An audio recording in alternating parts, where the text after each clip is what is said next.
आपसे एक्स के बारे में सोचना छोड़ दोगे इस पोस्ट को पढ़ने के बाद। एक बार एक युवक गौतम बुद्ध के पास आया और गौतम बुद्ध से बोला कि है बुद्ध, मेरे मन में इतने गंदे विचार क्यों आते हैं।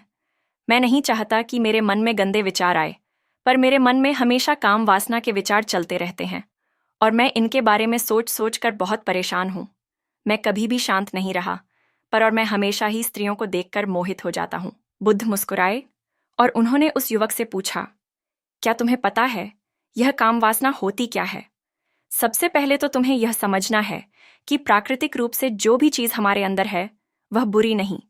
हमारे जीवन में उसकी कुछ ना कुछ जरूरत है। यह तो हमारे मन की एक भावना है जो हमें किसी ना किसी चीज की कमी का एहसास करवाती है और फिर हम उसे चीज को पाने के लिए उस चीज की तरफ आकर्षित हो जाते हैं। जैसे अगर तुम्हारे पास धन की कमी है तो तुम में धन पाने की वासना उत्पन्न हो जाएगी।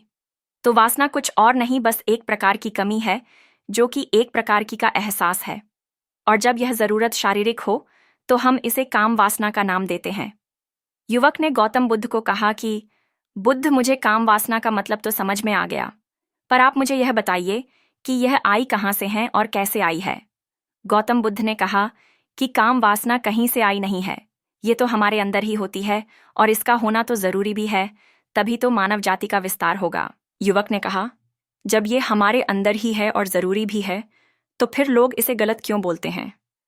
बुद्ध ने कहा कि काम वासना गलत नहीं है, बल्कि काम वासना का गलत तरीके से प्रयोग करना गलत बात है।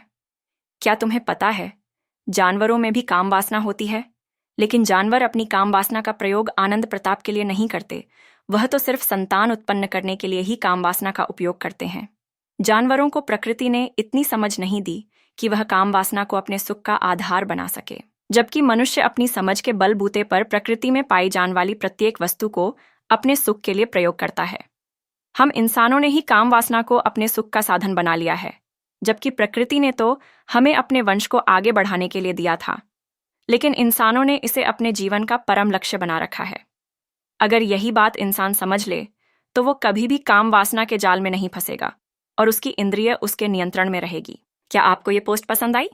कमेंट में यस जरूर लिखें।